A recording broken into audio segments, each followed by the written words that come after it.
樣教導我哋面對焦慮。咁我諗大家都知道冰山一角呢個成語啦。一般都係形容咧，譬如話某件事啦，就好似冰山一樣，會顯露一小部分，咁其他嘅咧都被深度咁隱藏咗起身嘅。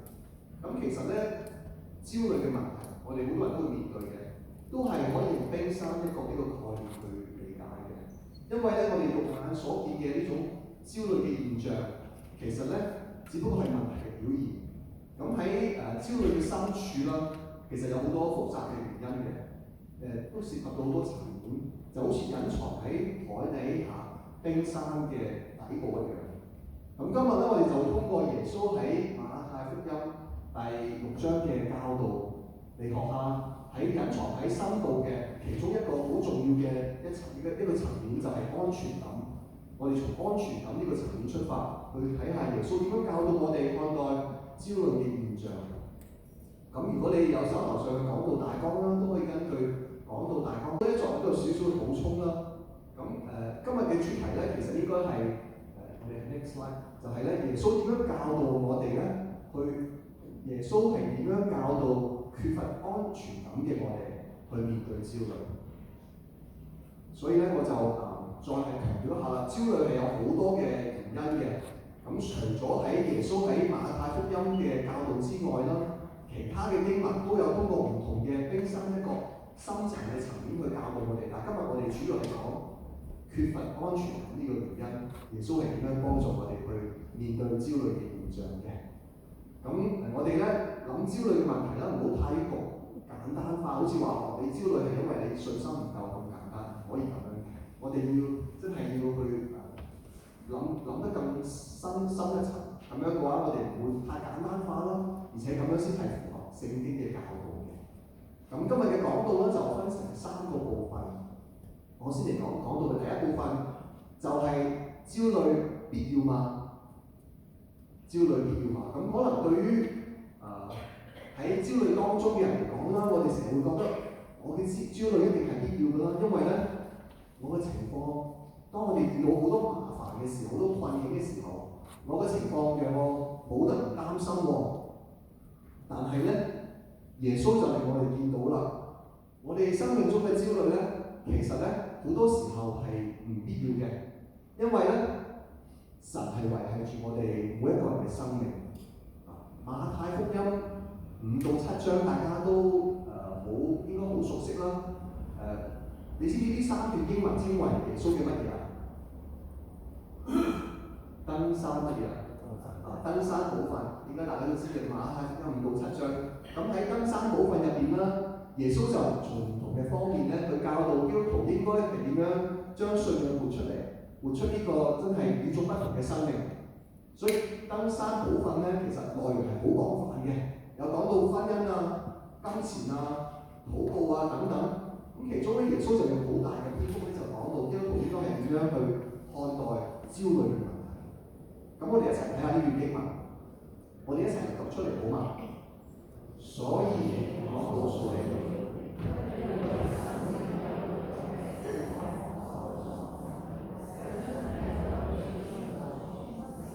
不勝於飲食嗎？身體不勝於衣裳嗎？你們看那天上的飛鳥，也不種也不收，也不積在倉裏，你們天上的父養活它，你們比飛鳥貴重得多嗎？何必為衣裳憂慮呢？你想野地裏的百合花怎麼長起來？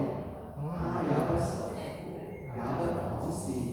然而我告訴你們，就是所羅門極榮華的時候，他所穿戴的不如這花一樣。呢度咧，耶穌就用咗2個好貼地嘅例子去教導佢嘅門徒，喺登山寶訓而教導佢門徒。第一個例子就係天上嘅飛鳥。咁佢話天上嘅飛鳥，佢又唔種地啦，又唔收割，佢唔使鳥會唔會諗自己將來點樣？唔會嘅。但係咧，佢每日會得到神充足嘅供應。如果神連呢個咁唔起眼嘅飛鳥都可以照顧得咁好，咁何況係我哋咧？呢個係第一個例子。第二個例子啦，耶穌就用咗呢個野地嘅百合花。佢話：嗱，你睇呢個百合花啦，佢又唔好似我哋人咁啦，每日要為生活去奮鬥。你話佢有咩目標？冇乜目標嘅。但係咧，佢又好似呢個動物咁樣為咗生存去尋覓食物。但係佢每日就可以喺大自然嘅滋養之下咧，不斷咁成長。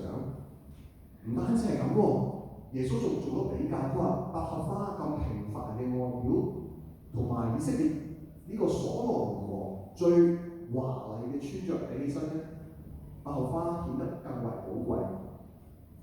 嗱，無論係飛鳥啦，定係百合花，其實呢兩件事物都係好常見嘅，你可能經常會見到好唔起眼嘅事物。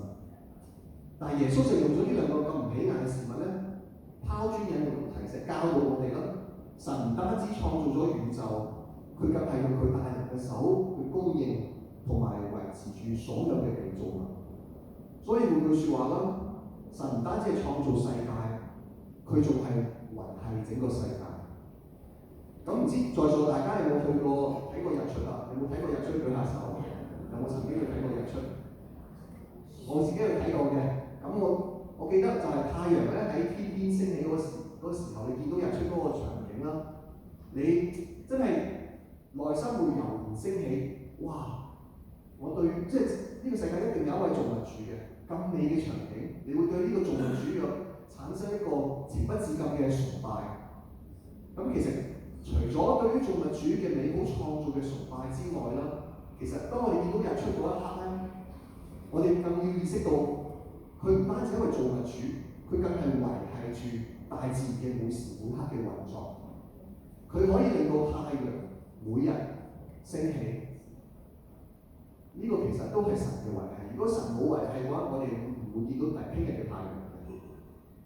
所以咧，耶穌提醒我哋每一個為生命焦慮嘅人，我哋唔好為生命焦慮，因為咧，神唔單止創造我哋嘅生命，佢更係維係住我哋嘅生命。神連動物同埋植物都可以照顧得無微不至，咁何況係我哋咧？我哋唔係動物同埋植物，我哋係按住神形象嚟創造嘅。咁我哋嘅過去咧，我哋嘅將來，都喺神嘅掌權當中。我哋就算點樣去焦慮，都唔會起到作用嘅。嗱，為咗強調啦，焦慮係冇必要嘅。耶穌佢仲提咗一個好諷刺嘅問題。我哋讀出第17節：你們哪一個能用思慮使壽命多加一刻呢？如果你睇下中國嘅歷史啦，我哋中國歷史好多嘅帝王，佢哋為咗延益壽，為咗長生不老都係諗盡辦法啦。舉個大家可能都聽過嘅例子啦，秦始皇佢咧為咗揾呢個長生不老嘅藥啦，有個典故就話佢派咗秦福去尋找呢個長生不老藥。咁面對死亡感到嘅焦慮啦，耶穌佢嘅呢個反問句係一針見血嘅。人嘅壽命唔係我哋自己可以決定嘅。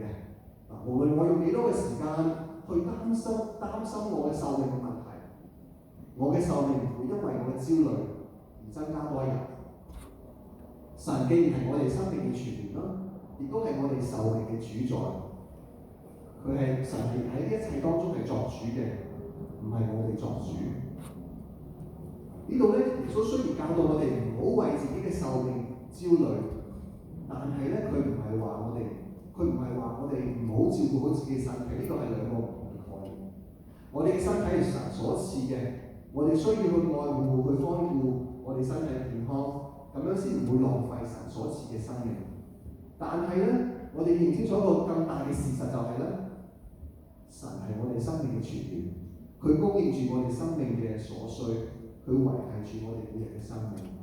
所以咧，我哋係冇必要為自己嘅生命而感到焦慮嘅。呢個係講到嘅第一部分。咁我哋跟住睇第二個部分，同樣一個反問句啦。焦慮應該嗎？耶穌俾我見到啦，從結果嚟睇，焦慮咧係冇呢個必要嘅。咁焦慮本身嘅呢件事咧係咪錯嘅咧？基督徒係唔應該真係唔應該去咁樣焦慮咧？所以我就講焦慮應該嘛呢一部分。我哋一齊再繼續睇經文啦，我哋一齊讀呢、30節。你們這少數的人啊，你哋的草今天還在，明天就丟在爐裏。神他這樣的裝飾何況你們呢？我哋就讀呢度好。咁耶穌咧就好明確咁指出啦，基督徒咧，我哋唔應該因為冇生命嘅安全感而感到焦慮。呢、個唔係討神喜悅嘅心態。我想問下在座大家有冇花園度有冇種草啊？有冇草坪啊？咁如果係真係落咗雨之後啦，太陽一曬，如果你屋企係有草坪，特別係啲草咧，真係你平時冇點樣打理嘅話咧，啲草就生得好快嘅。以前我喺 Melbourne 喺墨爾本啦，我係住 house 嘅，咁嗰陣時咧，我就成日打理個草。咁喺雪梨咧，我就住喺 apartment 就公寓啦，我就唔使打草嘅。咁我一啲都唔懷疑以前每個週末打草嘅日子嘅。但係經文咧呢度耶穌就話啦，就算呢啲即係你咁乞人憎嘅啲草啦、啲野草啦，都會證明神係無微不至嘅看顧同埋供應嘅。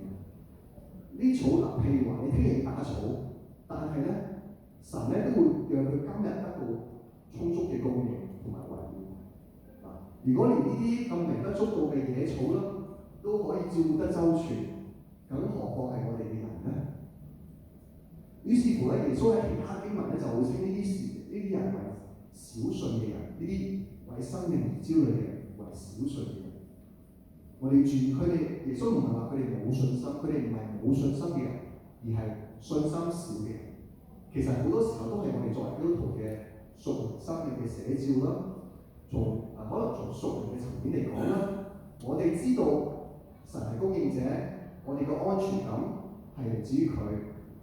但係咧，我哋嘅肉體成日都會軟弱嘅，我哋好多時候都可能會情不自禁咁按照我哋舊我嘅思想啦、舊我嘅習慣去諗啲嘢，為自己嘅生命、為自己嘅將來產生好多嘅焦慮。而作為基督徒啦，我哋雖然咧成日會同我哋嘅舊我哋有呢個屬靈嘅爭戰，但係咧我哋不斷咁都要學習同埋提醒自己。認清楚一個更大嘅事實就係咧，我哋咧係安全感唔係嚟自於我哋自己，係嚟自於我哋嘅創造主。所以我哋咧唔應該為生命而焦慮。咁耶穌為咗表達佢呢個觀點咧，佢更喺31到32節繼續咁講嘅。我哋一齊嚟讀。所以不要焦慮說吃什麼、喝什麼、穿什麼，這都是外邦人所求的。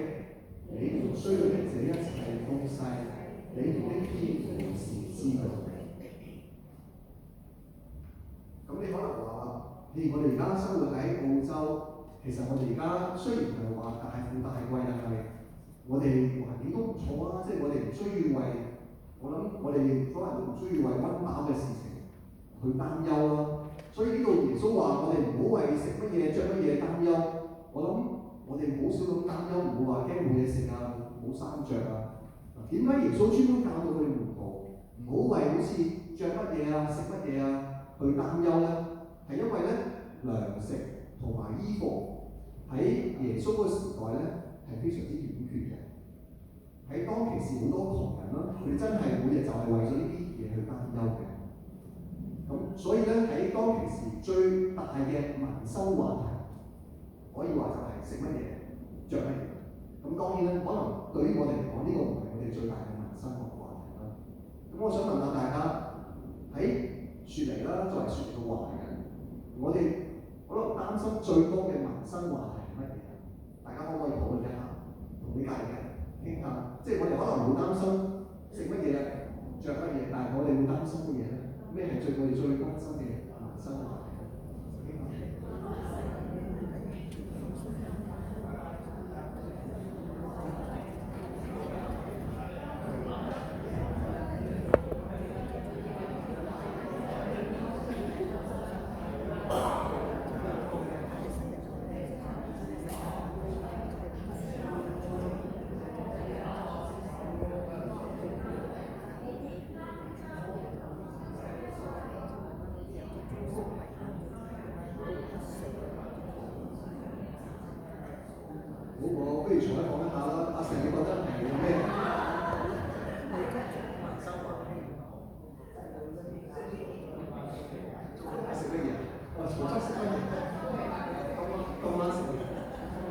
除咗食乜嘢、着乜嘢之外，大家仲有冇其他嘅？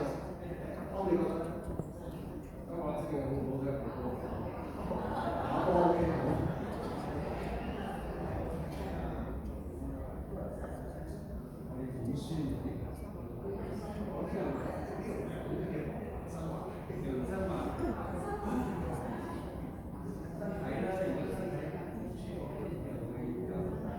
身體健康啦，阿湯就係佢關心嘅民生問題喺邊度運動啦。我咁係其實咧，我都諗過嘅咁，即係我諗普遍嚟講咧，喺華人圈子啦，即係我講個普遍啊，唔係話每個人好多人都會遇到嘅民生話題啦。譬如話啦，買屋啊、買房啊，我哋就會討論嘅係咪？咁如果有小朋友嘅就係仔女嘅教育問題啊，去邊度讀書啊？有冇考精英學校啊？有冇即係邊度返學啊？等等嘅。咁譬如話，即係舉個例子啦，即係可能華人圈子見佢比較多嘅就係小紅書啊，或者微信朋友圈啊，你見到分享比較多嘅可能都係呢方面啦，或者比較多人點讚嘅就係呢方面啦。咁講實話啦，即係其實咧，作為説嚟嘅華人我自己啦，咁其實我都有共鳴嘅。咁我女咧就4歲啦，咁佢之後咧都要面對譬如去邊度返學嘅選擇啦。咁教都好多人問啦，去邊度返學啊？有冇排隊啊？等等。咁我而家喺大家就租屋住啦。咁其實將來我都要面對住房嘅問題。咁所以咧就其實耶穌教導當其時嘅人啦，唔使話為咗食乜嘢、飲乜嘢、着乜嘢之類。其實同時咧，佢都係教導我哋啦。雖然我哋可能會諗話真係冇嘢食啊，冇衫着啊，但係佢教導我哋咧就唔好為生命中嘅種種選擇，特別係我哋即係華人圈可能對我哋比較關心嘅話題呢啲嘢感到焦慮嘅。雖然啦，譬如話我哋生活當中面對好多好現實嘅問題，但係咧父神咧已經知道我哋一切嘅所需嘅。我哋諗下啦，父神咁愛我哋，佢愛我哋已經即係佢差遣咗佢嘅愛子耶穌為我哋而死，咁唔通佢唔會供應我哋生活當中嘅所需咯？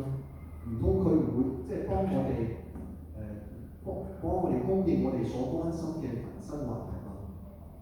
但係我哋要記咗一件事咧，就係咧呢度咧神咧會供應我哋所需要嘅，就好似佢話食乜嘢、着乜嘢、穿乜嘢，呢都係佢哋所需要嘅。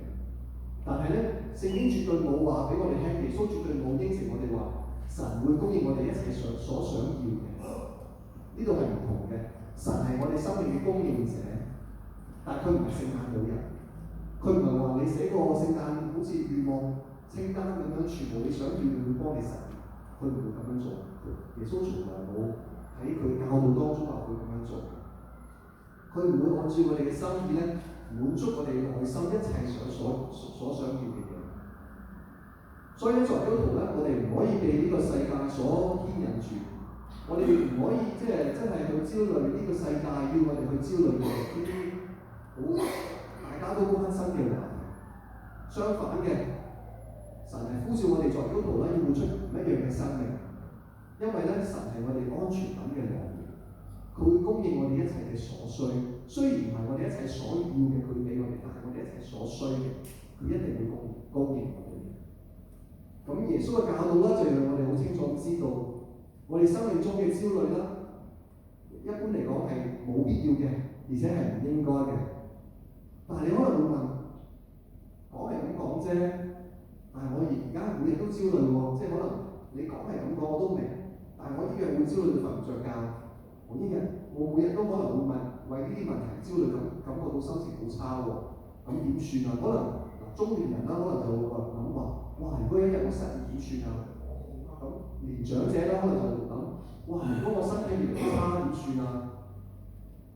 雖然我係相信神係掌權嘅，雖然我都知道呢啲焦慮係冇乜意義嘅，但係咧，我都係冇辦法唔擔心呢啲嘢喎，即係冇辦法即係逼自己唔去擔心點算咧？感謝神啦，耶穌知道我哋嘅軟弱，佢冇逼我哋話你唔可以，就算你知道唔應該擔心，你唔可以擔心，佢冇逼我哋咁樣做，因為我哋做唔到嘅。但係咧，佢教導我哋咧點樣喺生活當中用實際嘅方式咧，去控制我哋嘅焦慮，控制我哋焦慮好重要，所以就嚟到講到第3點啦。同一個反問句：焦慮可控嗎？既然咧焦慮咧係無可避免嘅，咁我哋點樣去控制佢咧？呢個係最關鍵嘅。咁我哋嚟睇下經文啦。耶穌喺33節，我哋一齊去讀呢節。你們要思求他的國，他的義，這些東西都要加給你們。我哋OK。咁耶穌教導第一個控制焦慮嘅實際方式啦，就係咧我哋咧要以耶穌嘅心為心，去求佢嘅國同埋佢嘅義。咁我想問下在座大家啦，喺你空餘嘅時間啦，即係平時你得閒，你諗最多嘅嘢係乜嘢咧？你思考最多嘅係乜嘢咧？可能係你關心嘅民生話題啦，譬如話去邊度打波啊，譬如話去邊度玩啊，可能對於我嚟講，我女去邊讀書啊，呢啲可能都係我哋空餘時間諗嘅最多嘅嘢。呢啲嘢本身係冇問題嘅。甚至乎我哋作為基督徒咧，我哋的確係要有合理嘅，即係我哋要合理嘅去計劃，我哋有智慧管理好我哋嘅時間啦，我哋嘅健康啦，我哋財富啦等等。但係咧，如果我哋用晒所有嘅時間，大量嘅時間，淨係去諗呢啲嘢嘅話咧，會變成咩後果咧？好容易就造成咩後果咧？呢啲嘢可能變成我哋追求嘅目標啦。譬如話啦，舉個例子就好似我女去邊度讀書，呢個好簡單，嘅例子。如果我一得閒就諗呢件事，一得閒就諗呢件事，我唔諗其他嘢，咁好快呢個嘢就變成呢件事咧，就變成你成個生命嘅目標啦。而且你做嘅決定啦，你講嘅嘢啦，你所關心嘅嘢都係圍繞呢件事啊。呢件事就主宰住你嘅生命。但係咧，耶穌要我哋唔可以咁樣做。因為如果我哋咁樣做嘅話咧，我哋就冇精力去渴慕，去追求更美好嘅事物。耶穌就呼召我哋咧去效仿佢嘅心意，去主動咁渴慕佢嘅國同埋佢嘅義。即係當我哋咧多用時間去專注喺神嘅身上嘅時候咧，神都會幫助我哋咧更好咁控制我哋對於生命中嘅焦慮嘅問題。因為咧聖靈會不斷咁提醒我哋。神係我哋安全感嘅來源，係我哋一切所需要供應者。咁所以咧，我哋咧點樣最好咁去將我哋思想咧控制喺神要我哋去諗嘅嘢當中咧？最好嘅方式就係禱告。耶穌教導我哋喺禱告當中，我哋要效法我哋嘅主耶穌，我哋先求佢嘅國同埋佢嘅義。咁其實咧喺呢一馬太福音第6章咧，耶穌就通過主禱文好明確咁話俾我哋聽。點樣先係蒙神心意嘅禱告？主禱文我哋好熟悉啦，我哋一齊讀出嚟好嘛？所以你們禱告要這樣説：願人都尊你的名為聖，願你的國降臨，願你的旨意行在地上，如同行在天上。我們日用的飲食，今日賜給我們，免我們的債，如同我們免人的債，不叫我們遇見試探。救我們脫離兇惡，因為國度、權柄、榮耀全是你的，直到永遠。阿門。我想問下大家，我哋主禱文每個禮拜可能都一齊去讀啦，一齊禱告。喺呢當中咧，耶穌總共教我哋求幾件事啊？總共有幾件事啊？有幾多件事啊？有冇數過？其實總共係6件事嚟嘅，可以分成2個唔同嘅種類啦。頭3件事係屬於一個種類嘅，就係紅色嘅字體啦，分別係願人的都尊你的名為聖，願你的國降臨，願你的旨意行在地上，如同行在天上。其實呢個咧頭3件事都係圍繞住咩啊？圍繞住神嘅國同埋神嘅義呢個主要嘅呢個主題去禱告嘅。咁耶穌嘅心意咧就係咧，我哋喺禱告當中係圍繞住神點樣去將佢嘅榮耀、佢嘅大能，同埋咧我哋禱告人係點樣可以去榮耀神。咁呢個係啱啱講係頭3件事啦。咁第4到第6件事咧就自食自體啦，題目上其實咧就呢個先係關於我哋自己嘅，啱啱係關於神嘅國同神嘅義。跟住後3件先係關於我哋自己嘅，係關於乜嘢啊？就係話我哋日用嘅飲食賜俾我哋啦，即係供應我哋嘅所需要嘅嘢啦。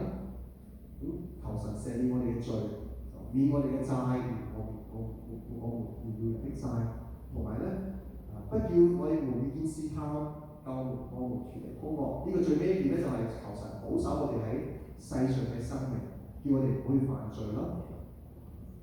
所以咧，耶穌唔係話叫我哋完全唔好為自己求，完全唔好為自己嘅需要，為自己喺世上嘅生命去禱告。但係咧，呢個優先次序有冇見到啊？佢教導我哋咧喺我哋先要為乜嘢？為神嘅國同埋神嘅義去禱告，之後我哋先為自己嘅生活去禱告。呢個優先次序好重要。咁樣嘅轉變啦，如果我哋喺禱告當中，我哋願意真係按照呢個模式，先為神嘅國、神嘅義去禱告，再為我哋自己去禱告。如果我哋願意咁樣去按照呢個模式去禱告啦，我相信神都會通過聖靈不斷咁改變我哋嘅心意，讓我哋可以去操練更好咁去，真係以基督嘅心為心，更好咁去管理我哋嘅焦慮。咁跟住落嚟咧，仲有一節經文嘅係34節，都係好重要嘅。佢叫我哋唔好過多咁為未來去焦慮，佢一齊讀好嘛？所以不要為明天憂慮，因為明天自有明天的憂慮，一天的難處一天當就夠啦。既然啦，我哋人唔可以做到焦慮，啱啱講咗啦，我哋就要為呢個焦慮咧設一個邊界。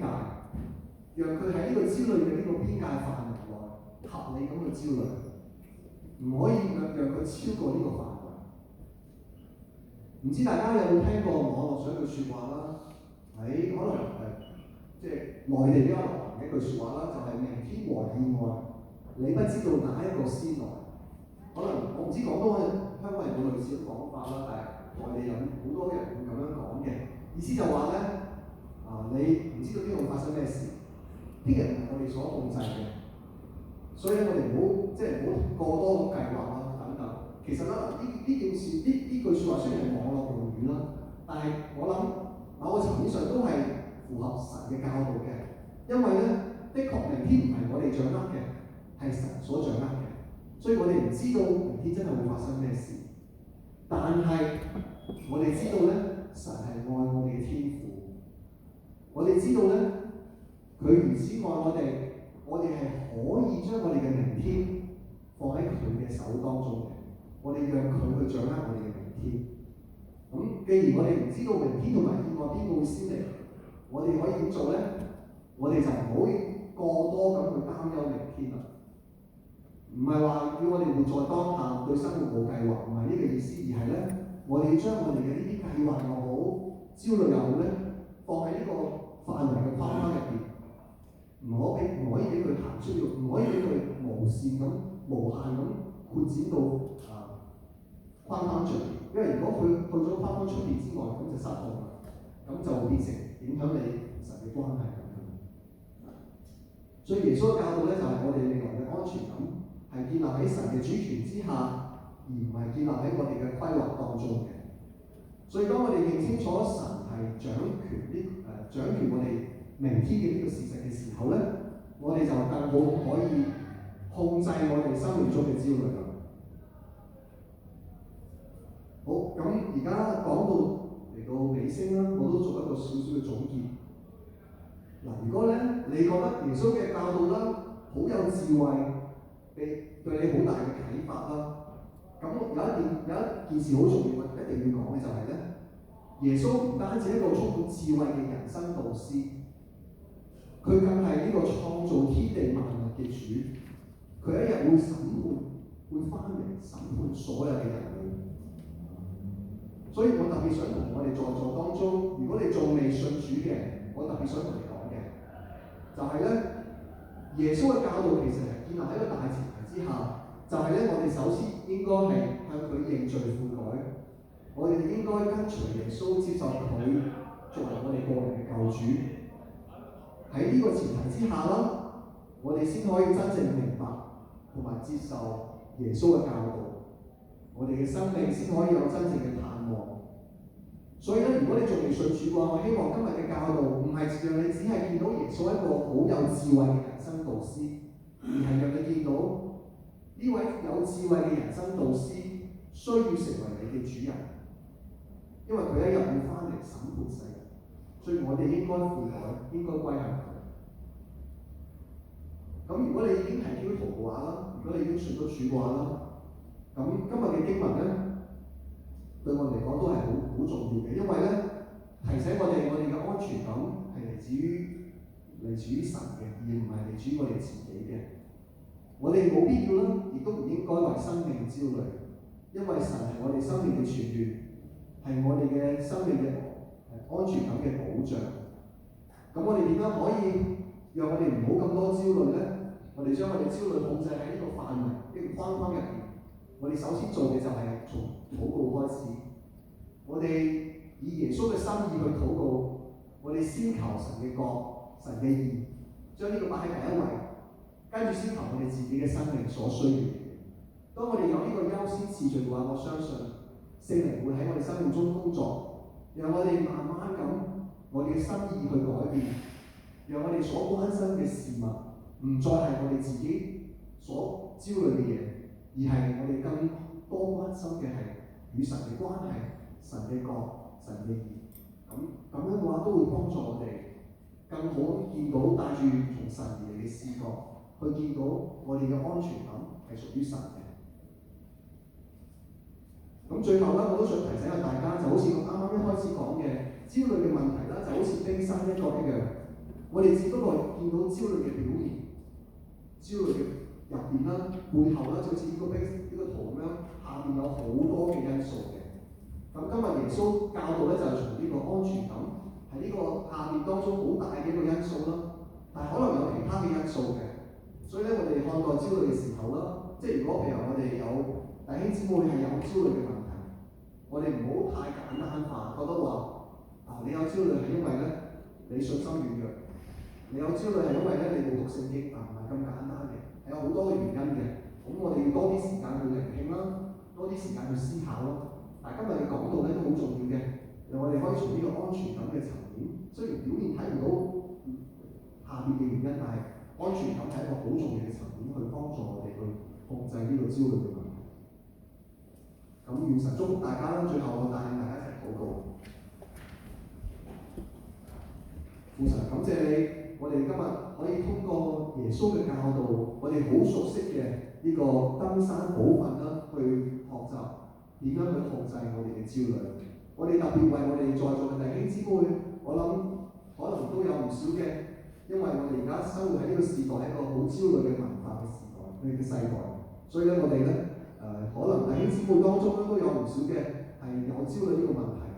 我哋特別喺禱告當中記念到大家，希望你幫助我哋啦，讓我哋學識點樣真係從你嘅視角出發，見到從神而嚟嘅安全感，讓我哋知道我哋生命嘅所需，神你都會供應，而我哋無論再點樣焦慮，都冇辦法改變我哋嘅生命。讓我哋知道我哋嘅明天唔係我哋自己掌權，而係神掌權。求你幫助我哋咧，從禱告開始，讓我哋對於焦慮呢個方面有一個好好嘅管理，控制喺呢個可控嘅範圍當中，控制喺一個蒙神喜悅嘅範圍當中。讓我哋從禱告出發，先求神嘅國、神嘅義，讓聖靈不斷咁幫助更新我哋，讓我哋咧可以讓我哋嘅時間啦，我哋所諗嘅嘢啦，我哋嘅心思意念啦，都係圍繞住神嘅話語、神嘅真理上面，而唔係圍繞住我哋自己生命上所需嘅問題。奉主耶穌基督聖名祈求。